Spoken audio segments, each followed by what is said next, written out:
Hello dear students, welcome to our classes. आप सभी का एक बार फिर से बहुत बहुत स्वागत करते हैं आपके अपने यूट्यूब चैनल पर, जिसका नाम है फोकस हेयर क्लासेस। तो साथियों, आप सभी लोग देख रहे हैं कक्षा 12 की मैथ, आरबी त्रिपाठी मैथ के द्वारा हम कर रहे हैं। और मेन चीज़ है कि भाई अभी हम इसमें लगभग 4 चैप्टर यानी कि 4 अध्याय तक कंप्लीट कर चुके हैं।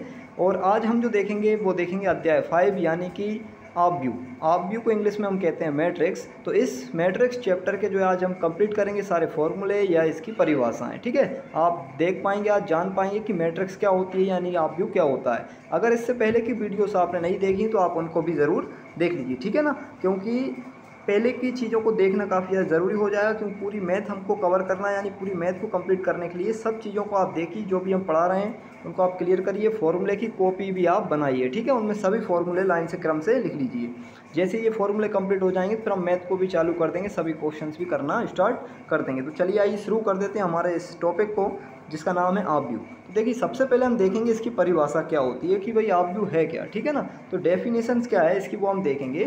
तो डेफिनेशंस में आप देख पा रहे हैं, देखिए यदि m पंक्ति व n स्तंभ को आयताकार रूप में रेक्टेंगुलर फॉर्म में रखा जाए तो m इंटू n कोटि को मैट्रिक्स कहते हैं। तो देखिए इसको आप पढ़ पा रहे हैं, बिल्कुल साफ साफ आपको दिखाई दे रहा है कि यदि m पंक्ति हो या एक n स्तंभ हो, ठीक है, तो इन पंक्ति और स्तंभों को एक आयताकार रूप में यानी कि रेक्टेंगुलर जो फॉर्म होती है उसमें हम रख दें तो m इंटू n कोटि को हम क्या कह देते हैं, मैट्रिक्स कह देते हैं। जैसे कि आप एग्जाम्पल में यानी कि उदाहरण में देख पा रहे हैं, यहाँ पे एक देखिए ब्रैकेट लगा हुआ है, बड़ा ब्रैकेट जिसे हम कहते हैं या स्क्वायर ब्रैकेट हम कह सकते हैं।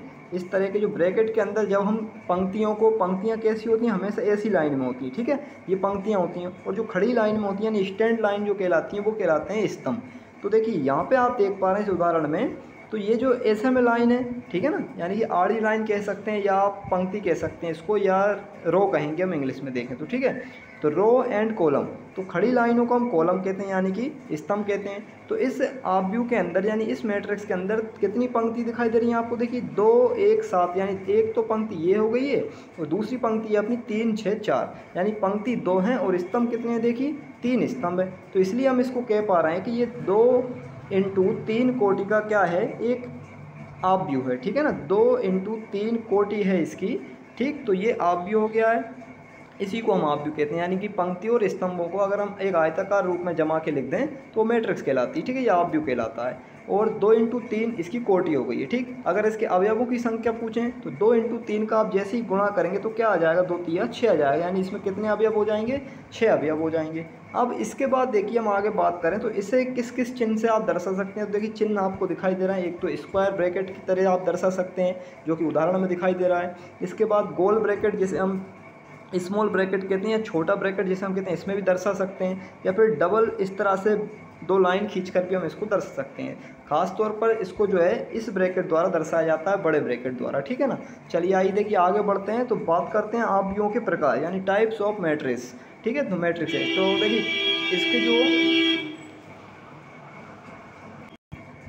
इसके जो प्रकार हैं, तो सबसे पहला प्रकार आपको दिखाई दे रहा है पंक्ति मैट्रिक्स, ठीक है। तो पंक्ति मैट्रिक्स या फिर रो मैट्रिक्स कैसे कहते हैं, तो यदि किसी मैट्रिक्स में केवल एक ही पंक्ति हो तो उसे हम क्या कहते हैं, पंक्ति मैट्रिक्स कहते हैं, ठीक है ना। यानी केवल एक ही पंक्ति दिखाई देगी तो उसे हम क्या कह देते हैं, पंक्ति मैट्रिक्स कह देते हैं। जैसे कि आपको ये मैट्रिक्स का उदाहरण दिखाई दे रहा है, ए बराबर यानी ए इज इक्वल टू, हमने इसको दर्शाया हुआ है ए से, तो 2 3 4 केवल एक ही पंक्ति दिख रही है, तो इसलिए हम इसको क्या कह रहे हैं, पंक्ति मैट्रिक्स कह रहे हैं। और इसकी कोटि क्या लिखते हैं, देख लीजिए, 1 इंटू 3 क्यों लिखा है, क्योंकि पंक्ति तो एक है, हमेशा पहले पंक्ति लिखाती है, इसके बाद इंटू के बाद फिर स्तंभ लिखाते हैं, 3 स्तंभ इनसे बन सकते हैं, इसलिए हमने 3 यहाँ पे लिखा हुआ है, ठीक है। तो 1 इंटू 3 कोटि की ये क्या हो गई, एक पंक्ति मैट्रिक्स हो गई जिसमें केवल एक ही पंक्ति है। अब इसी तरह से हम परिभाषा को आगे बढ़ाएं तो देखिए स्तंभ मैट्रिक्स अगली जो परिभाषा होगी, अपना अगला प्रकार जो है वो क्या है, स्तंभ मैट्रिक्स, ठीक है, या कॉलम, इसको मैट्रिक्स कह सकते हैं, कॉलम मैट्रिक्स।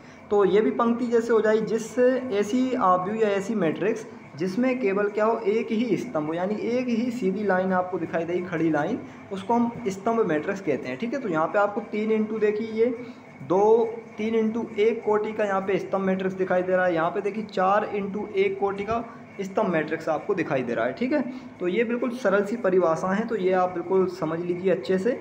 इसके बाद देखिए तीसरे नंबर की जो परिभाषा है वो है क्या, शून्य मैट्रिक्स। तो देखिए शून्य मैट्रिक्स क्या होती है उसको हम देखें तो शून्य मैट्रिक्स होती है कि यदि किसी मैट्रिक्स के सभी अवयव क्या हो जाएं, शून्य हो जाएं, तो उसे हम क्या कह देते हैं, शून्य मैट्रिक्स कह देते हैं, है ना। तथा इसको हम जीरो या m इंटू एन से व्यक्त करते हैं। ठीक, तो आप देख पा रहे हैं इसको हम किससे व्यक्त करते हैं, ऐसे ब्रैकेट के अंदर आप जीरो m इंटू एन लिख सकते हैं। तो ये अपना क्या बन जाएगा, शून्य मैट्रिक्स बन जाएगा, यानी सभी अवयव क्या हो जाए, शून्य। जैसे कि आप देख पा रहे हैं सामने स्क्रीन पर सभी अवयव क्या दिखाई दे रहा है, शून्य अवयव दिखाई दे रहा है। ठीक है, तो 2 इंटू 2 कोटि का भी हो सकता है, 2 इंटू 3 का भी हो सकता है, या 3 इंटू 2 का भी कोटि का हो सकता है। तो शून्य मैट्रिक्स को मतलब सभी अवयव शून्य हों। इसके बाद देखिए हम आगे बढ़ते हैं, तो आगे आप देख पा रहे हैं आयताकार मैट्रिक्स। तो आयताकार मैट्रिक्स का मतलब ये होगा यार कि वो आयत के रूप में होगी, यानी लंबाई और चौड़ाई अलग अलग दिखाई देंगी। मतलब पंक्ति और स्तंभों की संख्या यदि अलग अलग दिखेगी तो ऑटोमेटिक वो आयताकार क्रम में ही मैट्रिक्स आ जाएगी अपनी। ठीक है, जैसे कि आप देख रहे हैं क्या लिखा है, जब किसी मैट्रिक्स में पंक्ति और स्तंभों की संख्या समान नहीं होती, ठीक है, तो मैट्रिक्स को क्या कहते हैं, आयताकार मैट्रिक्स या फिर रेक्टेंगुलर मैट्रिक्स कहते हैं। जैसे कि उदाहरण में आप देख पा रहे हैं यहाँ पर 2 इंटू 3 कोटि का क्या है, ये एक मैट्रिक्स है। ठीक है, यानी आयताकार मैट्रिक्स जिसमें 2 तो क्या है, पंक्ति हैं, यानी 2 ऐसी लाइन है, और 3 खड़ी हुई लाइन है, यानी 3 स्तंभ है।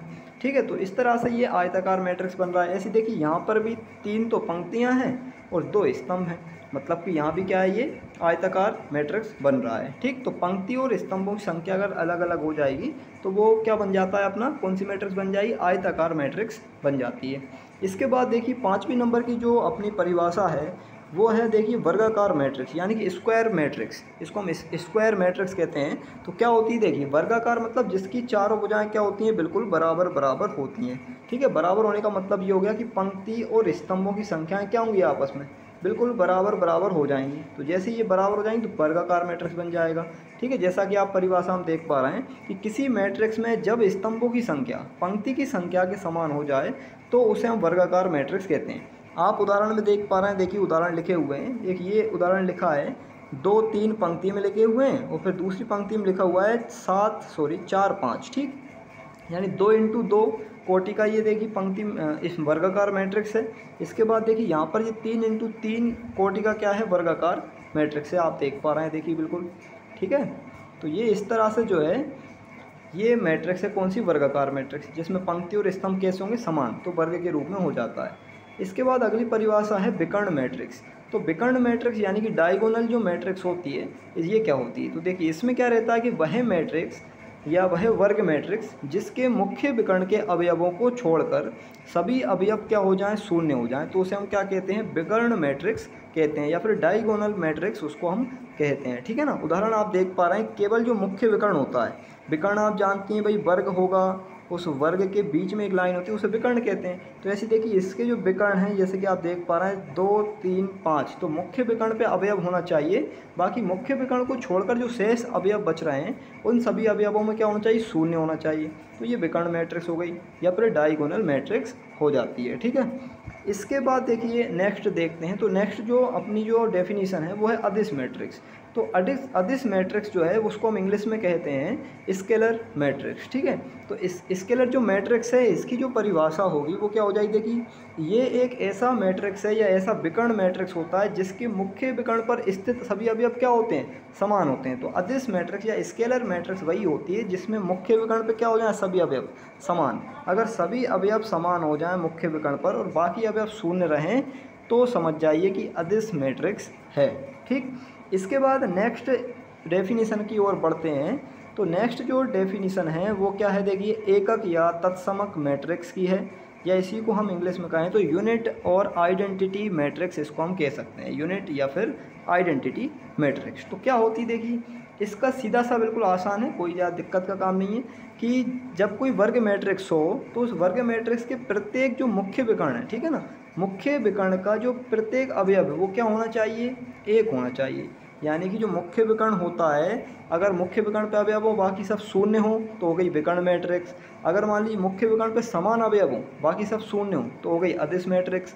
और यदि मुख्य विकर्ण पे अवयव क्या हो, केवल एक एक एक हो तो आप समझ जाइए एकक मैट्रिक्स या तत्समक मैट्रिक्स कहते हैं। ठीक है, इसी को हम एग्जाम्पल आप देख पा रहे हैं, देखिए पहले I1 करके लिखा हुआ है, IN से इसको दर्शाते हैं हम एकक मैट्रिक्स को, या I1 I2 I3, ठीक है। I1 का मतलब एक एक कोटि का, I2 मतलब 2 कोटि का हो गया, है ना, I3 मतलब 3 इंटू 3 कोटि का हो गया। तो इस तरह से देखिए यहाँ पे एक ही अवयव है, एक लिखा हुआ एकक मैट्रिक्स है।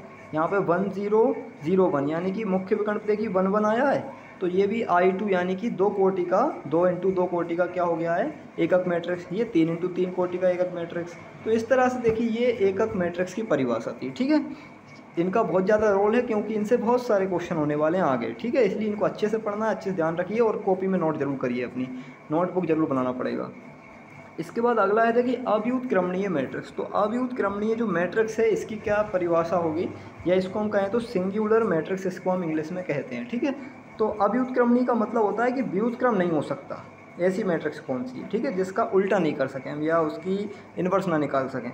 तो देखिए उस वर्ग मैट्रिक्स ए को अव्युत्क्रमणीय मैट्रिक्स कहते हैं जिसके अवयवों से बने सारणिक का मान क्या हो जाए, शून्य हो जाए। तो सारणिक क्या चीज़ है वो आपको अगले चैप्टर में पता चलेगा, लेकिन फिर भी यहाँ पर मैंने कोशिश करी है आप थोड़ा सा समझाने की सारणिक क्या होता है ना। तो देखिए, तो सारणिक का मान क्या हो जाए, मैट्रिक्स जो है, जैसे मान लीजिए ए एक मैट्रिक्स है या एक आव्यूह है, उसके सारणिक का मान यदि शून्य आ जाए, तो जैसे कि देखिए सारणिक का मान क्या है यहाँ पे शून्य, एग्जाम्पल के थ्रू आप देख लीजिए। तो यहाँ पे आप देख पा रहे हैं ए एक तो क्या है, मैट्रिक्स है जिसमें 2 4 और 1 2 ये अवयव लिखे हुए हैं। अब इसी का हम सारणिक ज्ञात किया, सारणिक में क्या हो जाता है, ये जो इसका ब्रैकेट होता है वो बदल जाता है, ठीक है, मोड जैसा बन जाता है। फिर इनका तिर्यक गुणा करते हैं, 2 का 2 में इंटू, 1 का 4 में इंटू, तो 2 इंटू 2 यानी 2 दूनी 4, और 1 इंटू 4 मतलब 4 एकम 4। तो आपने जब इसको घटाया तो आ गया क्या, शून्य। तो आप समझ गए कि भाई जब सारणिक का मान शून्य हो जाए तो वो अव्युत्क्रमणीय मैट्रिक्स होगा, मतलब व्युत्क्रम मैट्रिक्स नहीं होगा, वो अव्युत्क्रमणीय मैट्रिक्स होगा अगर सारणिक का मान शून्य आ जाए।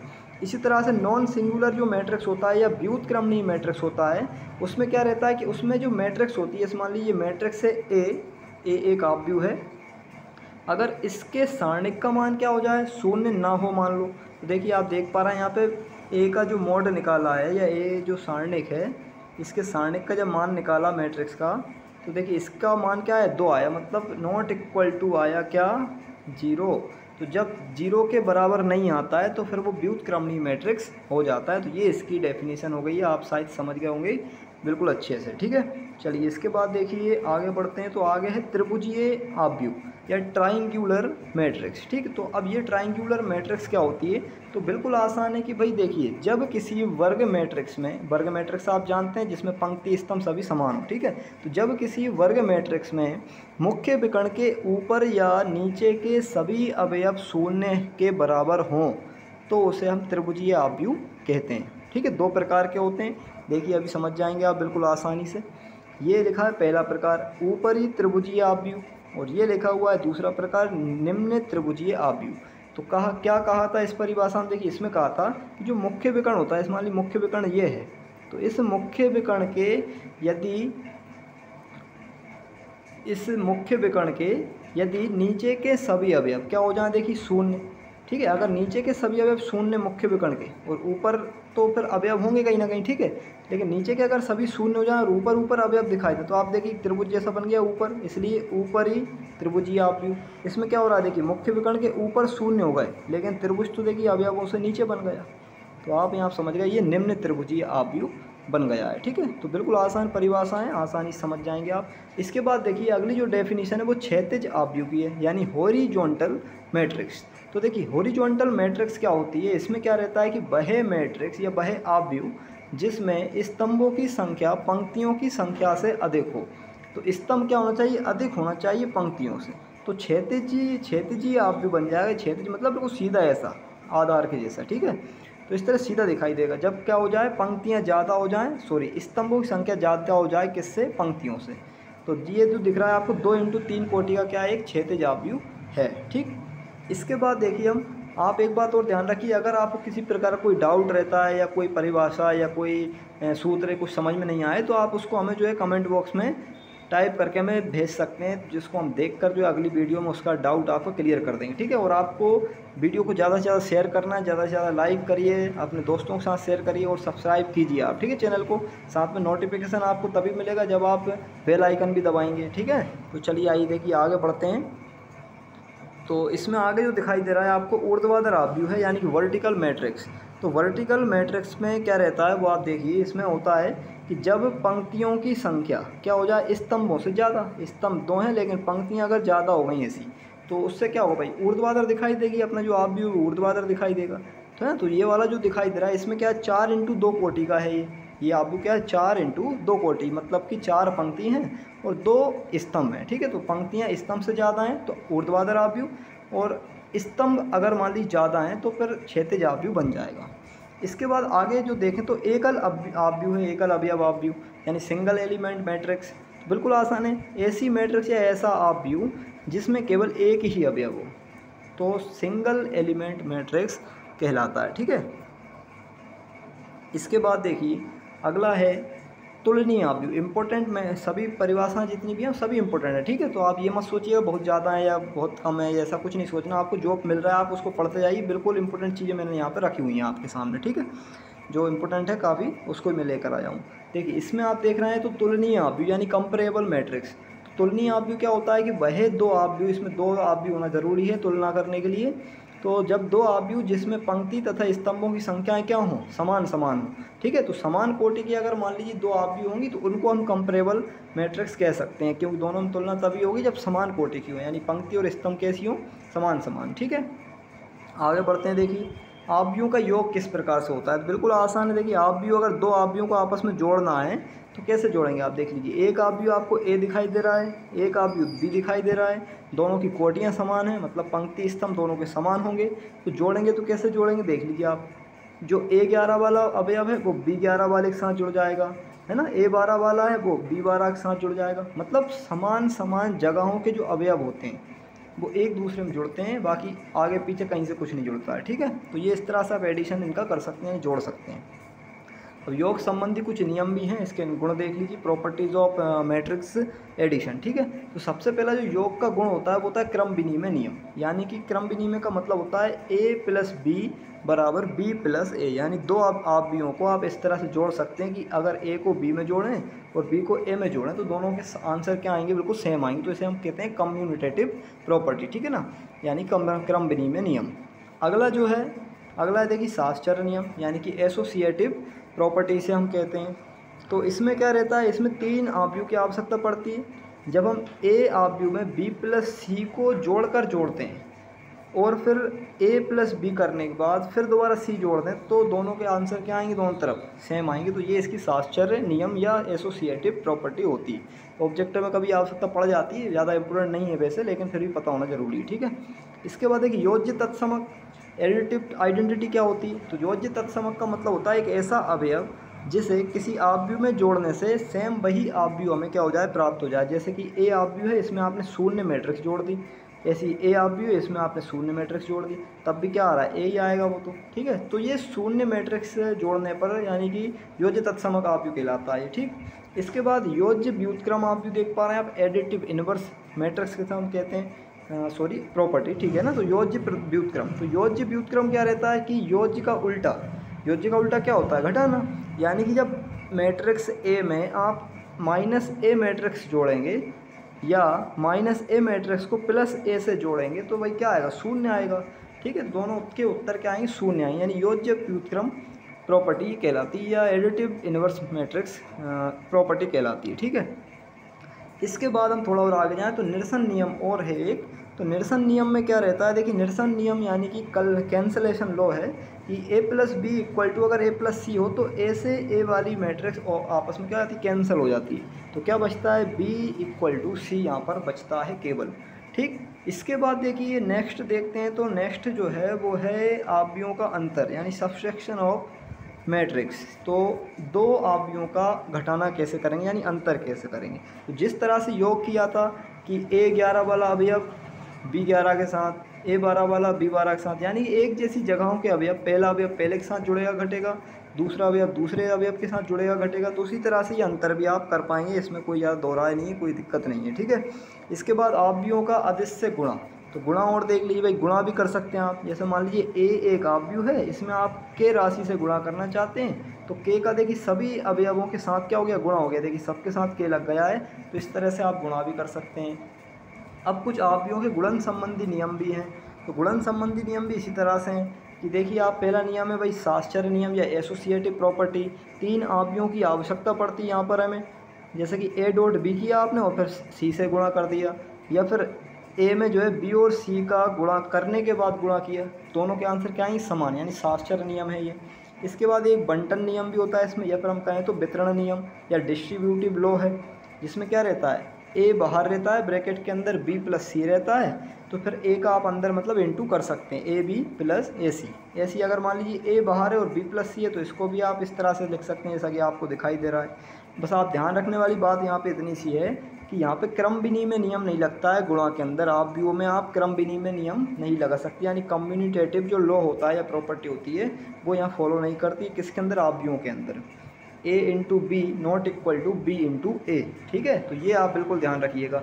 लेकिन अगर आप ए के साथ आई से इंटू करें, यानी आई मतलब ए का काव्य, ठीक है, वन वाला, तो आई ए इक्वल टू हो सकता है ए आई के, क्योंकि दोनों के आंसर क्या आते हैं ए ही निकलता है बाद में। तो ये सब चीज़ें आपको जब क्वेश्चन करेंगे बहुत आसान लगने लगेंगी, क्योंकि आपने डेफिनेशन पढ़ ली है और अच्छे से इनको याद करिए, लिख लीजिए तो बहुत आसान हो जाएगा, ठीक है। तो आगे आसान बनाने के लिए हम लोग इनको पहले ही पढ़ रहे हैं।